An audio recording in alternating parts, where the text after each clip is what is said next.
Good morning, or good afternoon, or good night, depending on where in the world you are logging in today to watch our Artificial Intelligence webinar series. My name is Ali Abedi. I'm Associate Vice President for Research at the University of Maine. I'm also Vice President for IEEE Council on RFID. We are very excited to have a great speaker today. And before I get started to introduce our speaker, I just want to thank our sponsors in IEEE Region 1 Northeast area, IEEE Maine section, Computer Society and Communication Society chapters, as well as our partners in Silicon Valley area, in Boston area, as well as Bangalore in India, and IEEE colleagues in Shenzhen, China. So thank you everyone for sponsoring this event, and thanks everyone for joining us today. Our speaker today is Professor Prabuddha Chakraborty. He's Assistant Professor in Electrical and Computer Engineering Department with joint appointment in Advanced Structures and Composites Center at the University of Maine. Dr. Chakraborty's research interest lies in the interesting areas of artificial intelligence, Internet of Things, and system security. He received his PhD in electrical and computer engineering from the University of Florida, and he has worked with the security software team at Texas Instrument and the FPGA acceleration R&D team at Xilinx. His research effort has so far led to more than 20 peer-reviewed publications, as well as 10 US patents and copyrights filed and/or granted.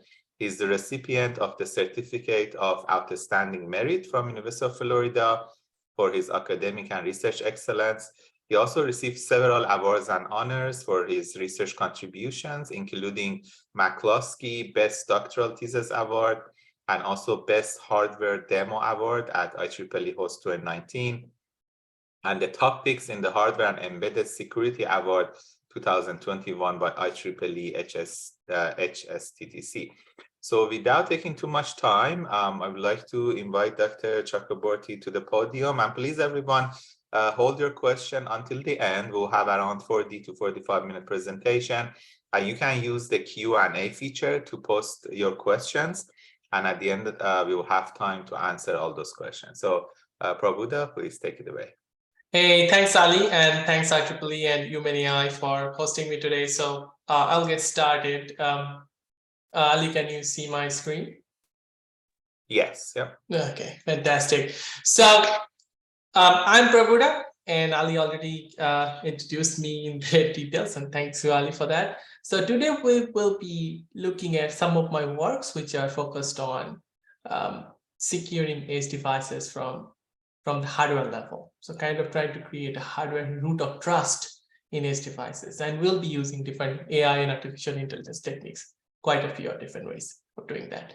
So with that, today first I will motivate what are the different challenges that IoT and its systems are facing, and then we'll look at how we can secure the edge hardware through learning techniques. Specifically, we'll look at way to secure hardware through technical logic locking, and we'll also look at different ways to use learning to do this kind of locking techniques. And then we'll also look at AI-based hardware Trojan or malicious modification detection in designs, both at the prefabrication, also at the post-fabrication phase of an hardware.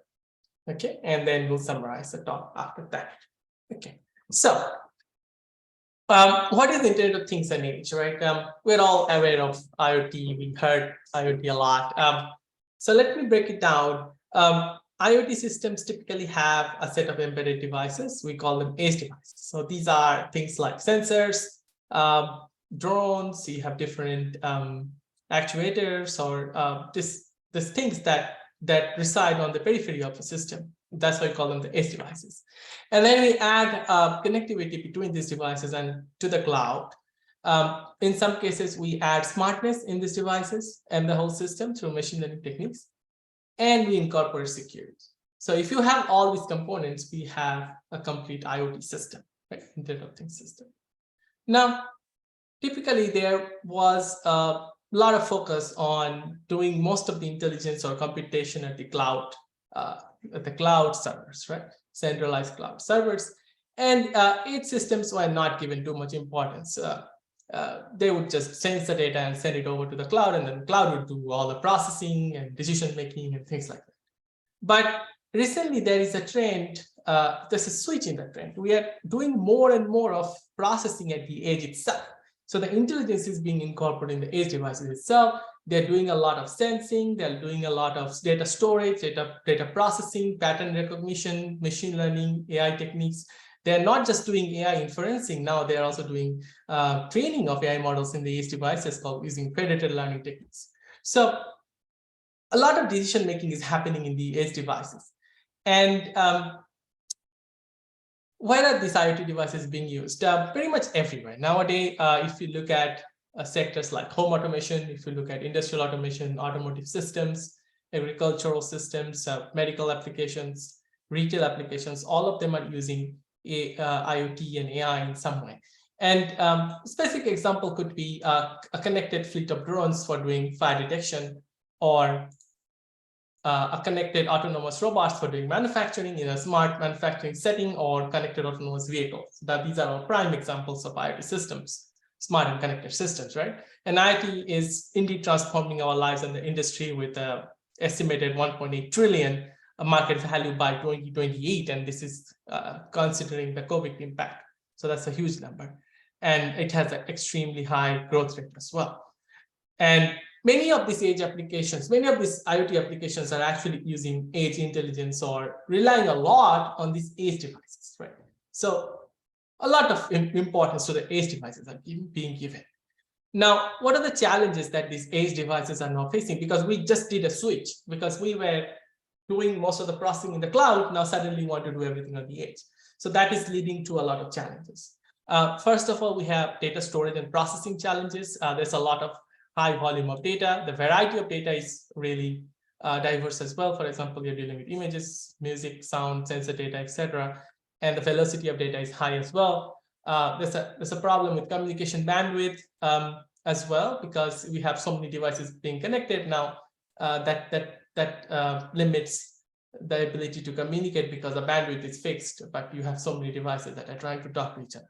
So that's a problem as well. And security challenges have also come up in this area. For example, securing these edge systems itself is becoming important now, because they are doing a lot of decision making. They are doing a lot of coordination themselves. So if they are not secure, if they are not functioning the way they should function, then that would mean the application would be vulnerable. The application would not perform as it is intended to perform, right?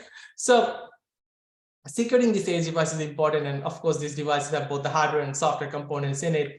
And network security is also important, and server security is also important. And to top it off, these edge systems have limited resources. So whatever security measures or whatever optimization measures you want to use, you need to make sure that those security measures or AI techniques or any processing techniques, they can function with limited storage space, limited battery life, communication bandwidth limited, and can deal with high velocity of data and can do complex processing, things like that. So these are the big 4 challenges that edge devices face. And I have worked in all these 4 areas, but today's talk will be focused on securing these edge devices, because that's a big problem coming up, because edge devices were designed to be very simple, minimal. And it's really hard to ensure security of these devices, because we do not have access to all the powerful computation power that we have in servers or standard systems, right? So we'll look at some hardware level techniques that will help us secure these devices and keep everything very low power and simple, same time. Okay. Now, this edge hardware, like we saw, that edge systems have both hardware and software components. Now, this edge hardware is nowadays are actually extremely complex, and they integrate a lot of third-party components in there called intellectual properties. For example, if you look at this chip over there, we have potentially it has different components such as CPU. There could be a GPU in there. There could be some sensor core in there. There could be some display location, multimedia, etc. in there, different modules in there, right? And sometimes these modules are sourced from third-party vendors that may not be trustworthy. So you're putting in something in your system that may not be trustworthy. So that's a problem, right? And the threats can span from intellectual property theft. So for example, you design something and you design hardware and then someone stole your design. So that's 2 or 3 years of R&D gone to waste, right? There could be Trojans, which are malicious modifications in your design that can also lead to different problems, such as denial of service and other things, asset leakage. There's also side channel threats that are possible. Now, if you look at the supply chain, it looks like this. You have the third-party vendors, and from third-party vendors, we buy different intellectual properties, and then we integrate it and form something like the image on the top. And then we synthesize, we send it to the fabrication facility to get fabricated, and we get the final product, which then goes into your edge system to do some kind of sensing, some kind of processing, and data management, things like that, right? Intelligence, implement your AI techniques as well. So ensuring the security of that final product is important. And there are different threats that can occur during this fabrication process. There could be malicious modification made to your design, and these are called hardware trojans. There could be reverse engineering and intellectual property theft, which is, like I said, someone can look at your design and just steal your design, and they can just make another copy of your design and sell it. So that's a huge financial loss for the person who's actually designing it. And reverse engineering can also lead to hardware Trojan attacks, actually. So it's kind of feeding into each other. And there's also unauthorized use. For example, you designed a particular chip, and you want it to be used by specific users, but anyone can pretty much use it because it's a piece of hardware, and it's really not that easy to secure it from unauthorized users. So we'll look at different techniques to address these 3 problems, and we'll use AI techniques to take care of that. So security is an important design parameter, and we will try to use AI to ensure security of this hardware components that goes into your AI systems, right?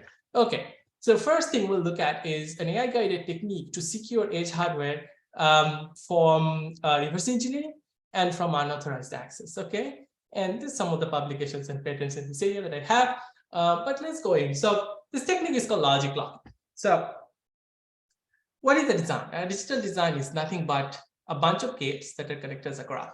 And what logic locking does is it inserts a specific gate or a set of gates in your design and then connect it to a key input, which is a primary input to the design, such that the design does not function correctly without providing the right key value. Right. So it essentially, if you do not put the right key value, then it will give you a wrong output.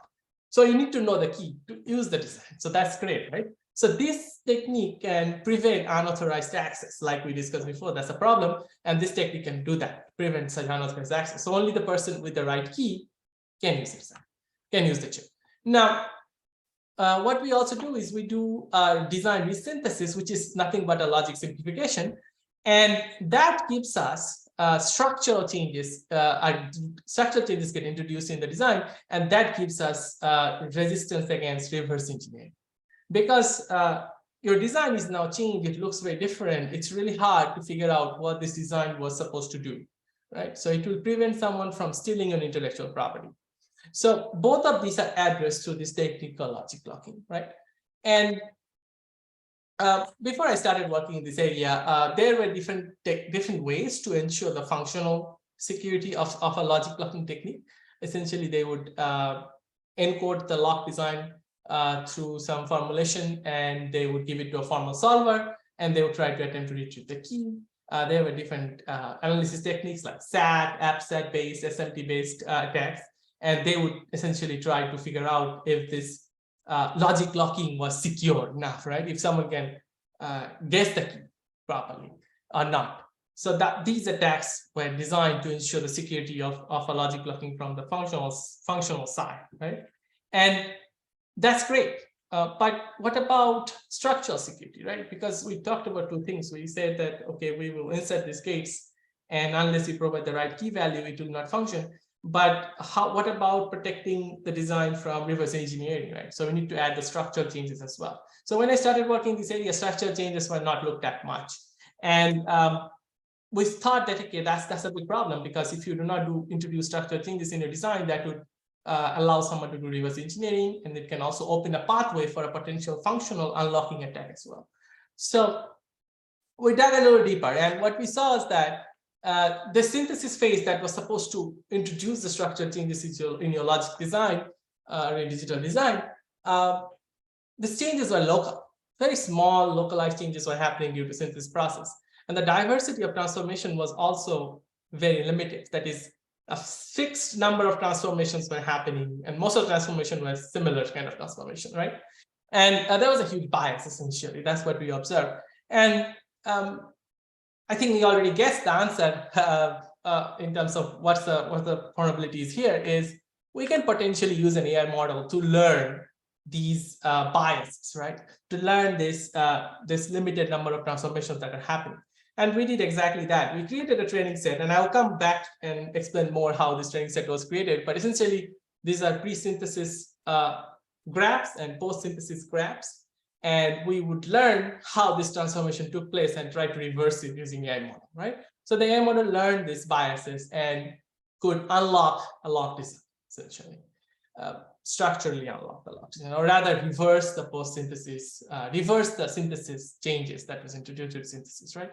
Now, how did we create the training set? I think that's important. And for doing that, what we did was, we need to see how logic locking is done, right? So a defender would take an original design. So assume that this is your design, and these boxes are, you can think of them as gates or a group of gates or collection of gates. And you would put your additional locking gates in some of these locations, and then you do a synthesis, right? And the synthesis is supposed to change the structure of the design. So this blue area changed to something, say in the red area, okay? It changed, something changed in there. In terms of the gates that are connected, there was some logic simplification that happened, and the structure changed due to your logic locking and synthesis.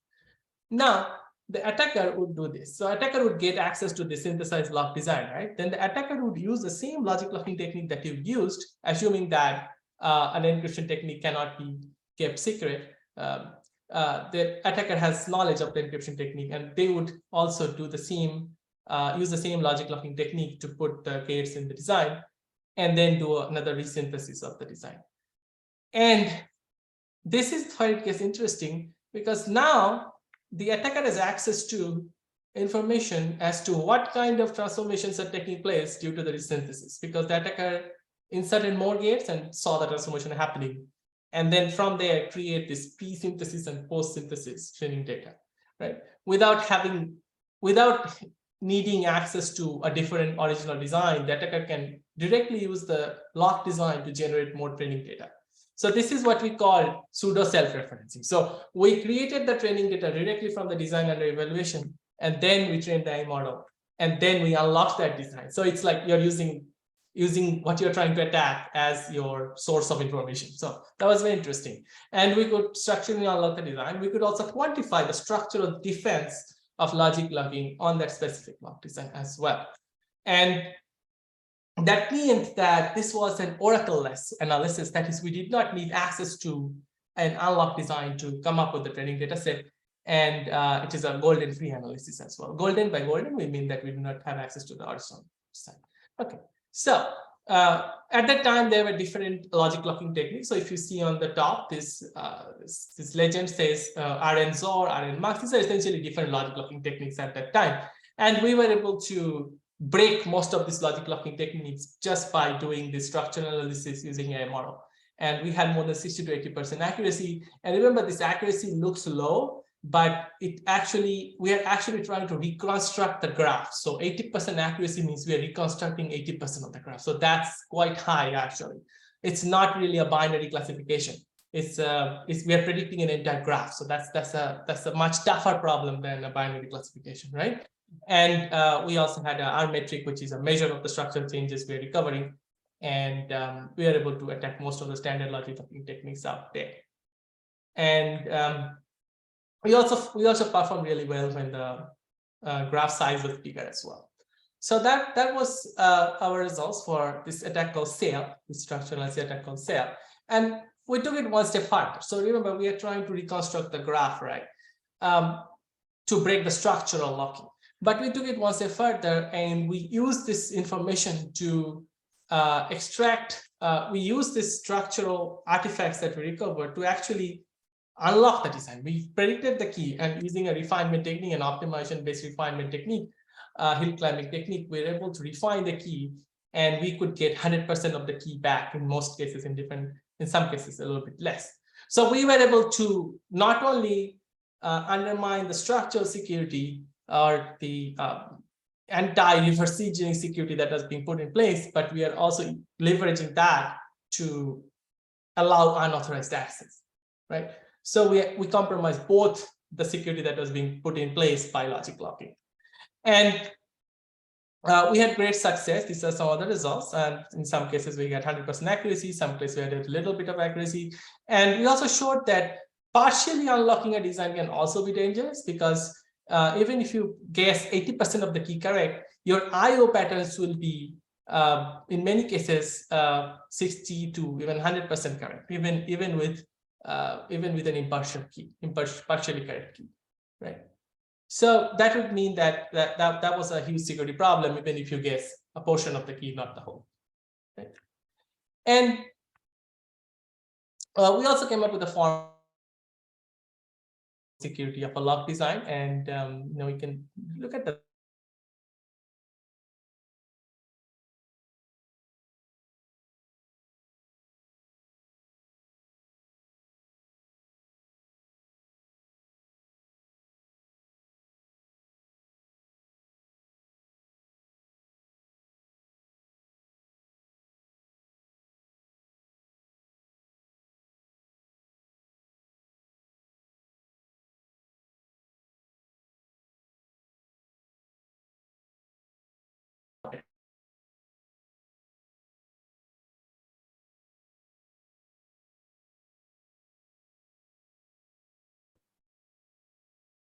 Hey, Ali, did I cut off? Yeah, you were frozen for a second. Now you're back. So. Oh, I'm very sorry. So let me see. How much did you see? It was just less than a minute. So. Oh, that's not good. So did you see Sarv? Yeah, I think this slide is good. So you can probably continue from here.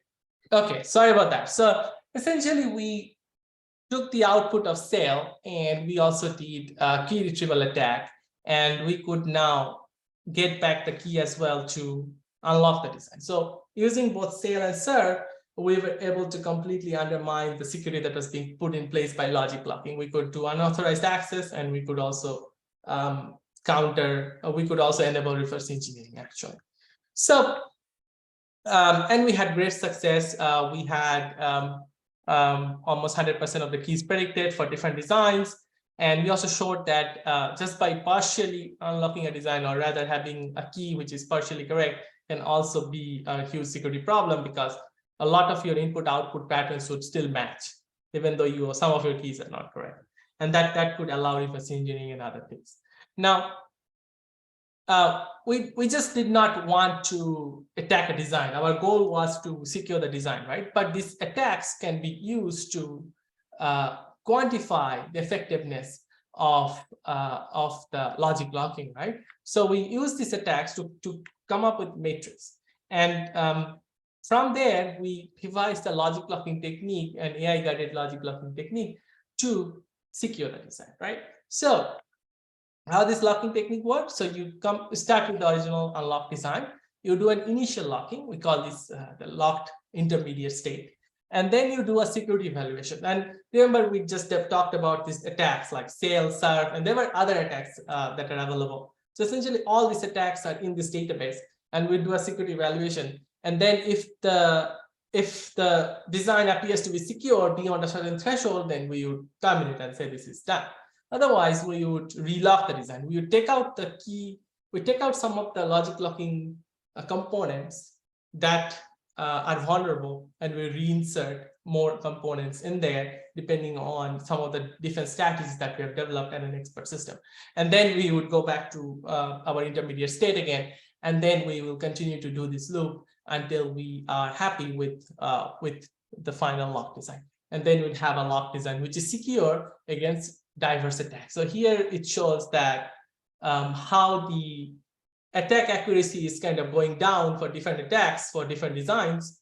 So if you look at, say, the ALU design, the one on the bottom left, you see that there are different attacks. They were slowly going down as we do more and more iteration of this logic locking, and at the end, all the attacks are more or less mitigated. So this is rather a fast, it's a very fast technique. It's rapid convergence. It's converged really fast. It's scalable. That is, it can incorporate new attacks at matrix because we have a dynamic live database, and it's also progressive. That is, you can terminate this iteration at any point, and you would have some amount of security, right? For example, if you do not want too much security, but you want X amount of security, but you want it to be done quickly, then you can set a threshold value such that it terminates faster, right? So it gives you the ability to control how much secure you want to make your design, which was very different at that time. So with that, we'll move on to a different topic. We looked at how we secured digital design from reverse engineering attacks and from unauthorized access using different AI techniques. Let us now look at how we can deal with hardware trojans. Okay, so what is the hardware trojan? You have your design, and hardware trojan is a malicious modifications, right? You put in some extra gates in your design such that it will cause peak problem for you, given certain conditions. So a trojan has two components, a trigger and a payload. What happens is that when the trigger component gets a value of 1 as output or true as output, then the payload goes in and makes some changes to a particular wire value. And because of that, now one of your wire value is maliciously changed from what it should be. Now, this can lead to a denial of service because now suddenly your system is in an invalid state, or it can also lead to privilege escalation because maybe it's a flag out there which is controlling whether 0 is a user, 1 is an admin. So now I just flip that bit. Now suddenly I'm an admin, no longer a user, right? Under the certain conditions that the trigger has been triggered. So malicious modifications in your design are hardware trojans, and it can do other things such as information leakage as well. There are different constructs which you can put in, and that would leak information from the hardware directly from the hardware, and you can detect it through different techniques from outside. And that can be a big problem because it can leak your encryption key and things like that. Now, malicious modification, there are a lot of possibilities, right? There are different ways you can insert these modifications in your design, and the possibilities are huge. Actually, it's a large exploration space, large population space, and we needed a way to figure out how we can automatically explore the space of trojans, right?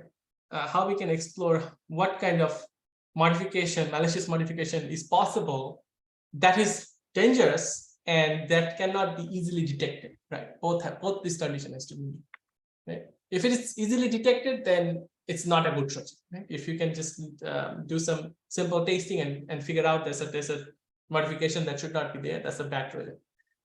At the same time, it should have certain outcomes, so that is dangerous. So it's doing something interesting, like in leaking the information or doing some privilege escalation, things like that. So we need to find good trojans which are hard to detect and which have devastating impact, right?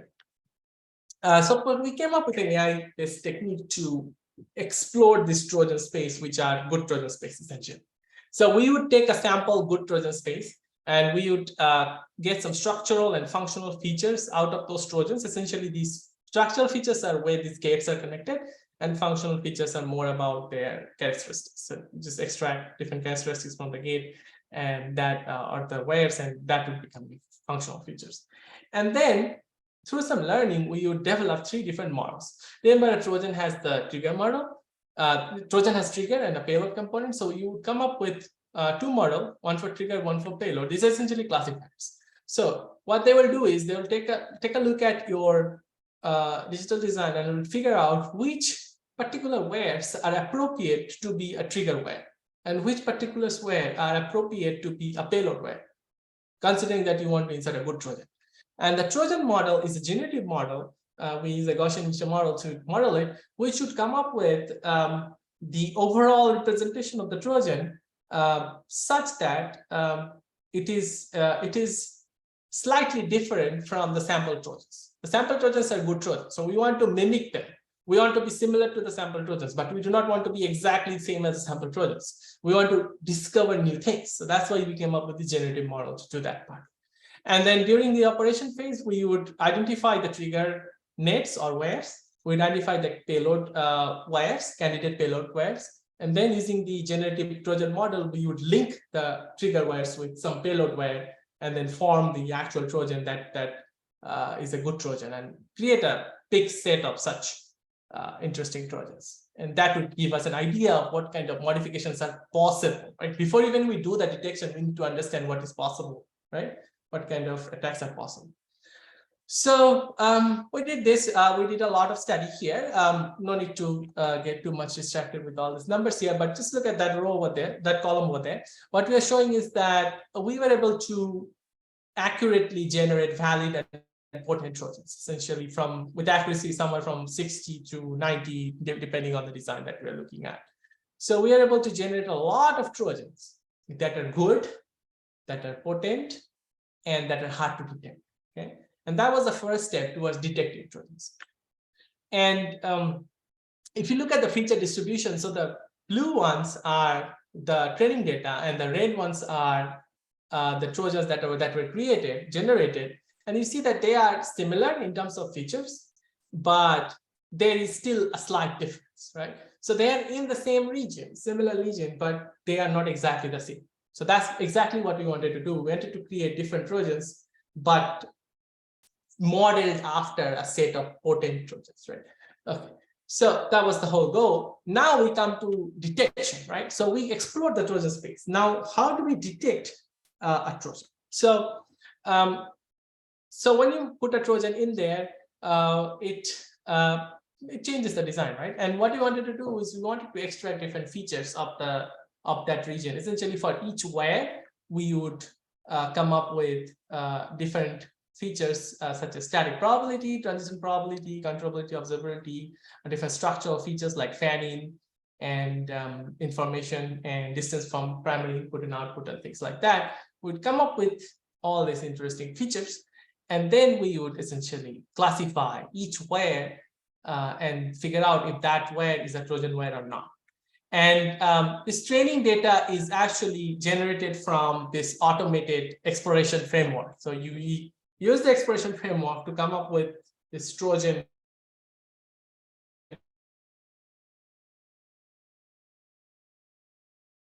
samples, essentially. These are the good ones, right? So we did that. We trained it on our automated framework, and then we used trust-based designs to do the verification. So can you hear me? I just got some. Yes, yeah, we can hear. Okay, fantastic. Yeah.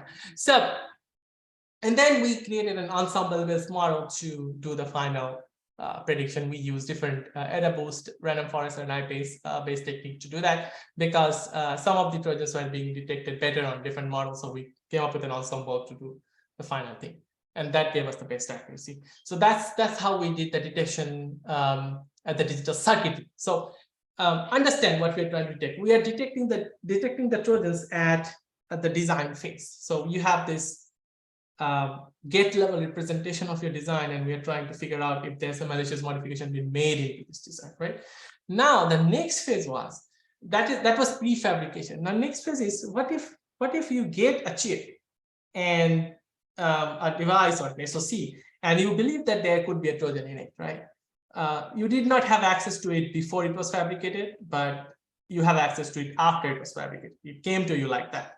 Now what can you do really? To detect a Trojan, because there could be billions of gates in there, right? So it's a hard problem to solve. And what we came up with was a way to use side-channel measures.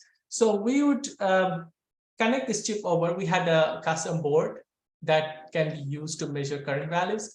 And what we did was we would we would measure the current from these chips, and we would generate a characteristics essentially. And our hope was that typically extra Trojan components, because Trojans are extra gates in the design, right? So those extra components should draw a little bit more power or a little bit more current than than the design without those extra components, right? But when we drew the characteristics over here, it is clear that it's not easy to find the difference just by looking at it, right? I mean, it's not easy to do that just by using human vision, right?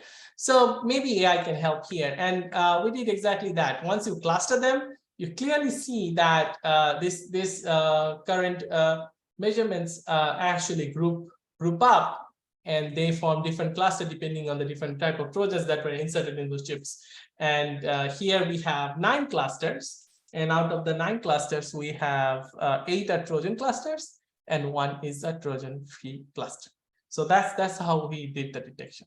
And it's also possible to detect. It's also possible to classify these Trojans, these measurements, and figure out which are Trojan measurements, which are not from a Trojan measured chip. So that's how we could do it from using side channel based techniques. And I discussed the current based technique. We also could do that using EM based technique as well with electromagnetic probes. Depending on if you have extra gates, there will be more switching activities, and the switching activities will lead to a distinct EM pattern. Because whenever current flows through a particular way, there's a EM field is generated. So we can detect that and then do the same technique and come up with different clusters and figure out which chip has Trojan, which chip does not have Trojan. Okay, so in summary, IoT systems are being widely used in industrial automation, transportation, homes, smart homes, in retail, and different other places. And there are different challenges that are associated with it.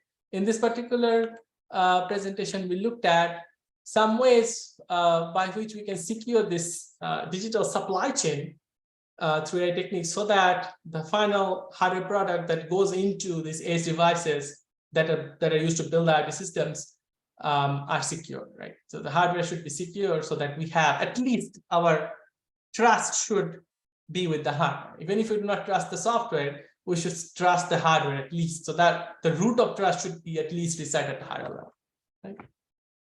And we looked at AI-based technique to detect malicious modifications at the prefabrication phase. By that I mean at the IP vendor level, when you're doing the integration of IPs, and when you're doing the synthesis, at that stage, we're trying to detect if there's so many modifications made that is not, that should not be there. And we use AI-based techniques to do that. We also looked at AI-based techniques to prevent reverse engineering and to prevent unauthorized access, right? And these techniques are called logic locking techniques, and we looked at how we can use AI to secure a design through logic locking. We also looked at AI-based technique to detect malicious modifications in a design post-fabrication. Like you have a chip which is fabricated already, can we use some side channel measurements to, and then based on that feature, side channel feature, can we detect if there's a Trojan in that design or not? So we also looked at some techniques to do that as well. So with that, I will conclude, and I'll take all the questions that you have. Thank you very much for the great presentation. Much appreciated. So all the attendees, please put your questions in the Q&A feature here in the webinar, and we'll answer those as they come in. And as people are putting their questions, I have one question for you, Prabuddha. So Yes. these are very interesting, approaches for like hardware detection, software detection. So the question I have is that, is there any industry standard that manufacturers or developers have to follow, or are these still in the research domain? There are definitely some industry standards in place, different architectural level standards that the manufacturers typically obey. But some of these techniques are still in the research phase, and we are looking at how we can secure designs from this kind of attacks. It's actually a hard problem. For example, hardware Trojans is not an easy problem to prevent because there are so many possibilities, right? You can put one extra gate in your design, and that can have a huge impact. And it's really hard to detect one gate in the billions of gates you have in your modern processors, right? So it's a hard problem to solve. But there are some push towards formalizing and integrating some of these approaches. I have some information that companies like Intel are interested in logic logging techniques, and hardware Trojan detection techniques are actually also being used. We had several projects with different corporate and DoD agencies that are interested in hardware Trojan detection through different techniques, AI, side channel, and other things. So there is a push towards formalizing these things. Some of them are formalized, some of them are in the process of being formalized, and some of them are not formalized yet. So yeah, in there. That's very good. Thank you. The other question I have is that we have some students on the call, and we also have some industry professionals on the call that are interested to learn more deeper about these different areas. Do you recommend any specific conferences like IEEE or ACM conferences that students or professionals can attend and learn more? Yes, absolutely. So there are three main security conferences: this IEEE CCS, IEEE Usenix, and we also have the IEEE SNP, Security and Privacy. So these are the flagship security conferences, but they cover all security of both software, hardware, network, and everything. So, but they have a hardware security track typically. And if you want to be more specific, and if you want to attend a conference specific to hardware security, there is IEEE Host and then IEEE Asian Host. They have hardware-oriented security and trust. That's the full form. So those are the two conferences for hardware security specifically. And conferences like Design Automation Conference, DAC, and DATE, these automation conferences also have some hardware security tracks in them. That's great. Thank you very much. So next question is from Kenneth Park. And the question is that how ChatGPT will change or influence your design practice in near future? That's a very interesting question. I didn't get a chance to look at ChatGPT, how exactly it is doing its things, but using ChatGPT to design a chip, well, it's still it's a complex process. I'm not sure if ChatGPT can do that right now, but there are some works in the area of using AI to design chips. That is already out there. I believe some of the companies are looking into it. I believe Intel has some work in that area. There is AI to automatically design chips, and of course, automatically integrating security in your chip can also be looked at. Different AI-based techniques to integrate chips in your design. Yeah, absolutely something we can, something that is being looked at already, and something that will be looked at in the future. Thank you. So for students who are doing undergraduate studies right now, and they're interested to become your graduate student in future, what courses or preparation do you think they should take, and what courses do you recommend for them to be ready for a graduate program in your research area? They should definitely know digital logic. So I'm assuming that these are compulsory courses that they will take anyway. Computer architecture will help, embedded systems will help. Any introduction to cybersecurity kind of courses will definitely help as well. And some kind of courses in AI, this fundamental understanding of how to use machine learning and AI would also definitely help. They not necessarily need to know too much of that, but it will help. Okay, great. So if the attendees have any more questions, please post those in the Q&A. And in the meantime, I will take this opportunity as you're posting your questions to thank the Office of Vice President for Research at the University of Maine, who has been funding the University of Maine Artificial Intelligence Initiative that basically hosting these webinars on behalf of IEEE. And also thank again our publicity partners in Silicon Valley area, Boston area, Northeast USA, as well as Bangalore in India and Shenzhen in China. If there are no more questions from the attendees, I would like to thank our speaker again, Dr. Prabuddha Chakraborty. Very interesting presentation. And we will look forward to seeing our attendees again in the future AI events that we have. So it looks like we don't have any more questions. So thanks very much, everyone, and have a great day. Thank you, Ali.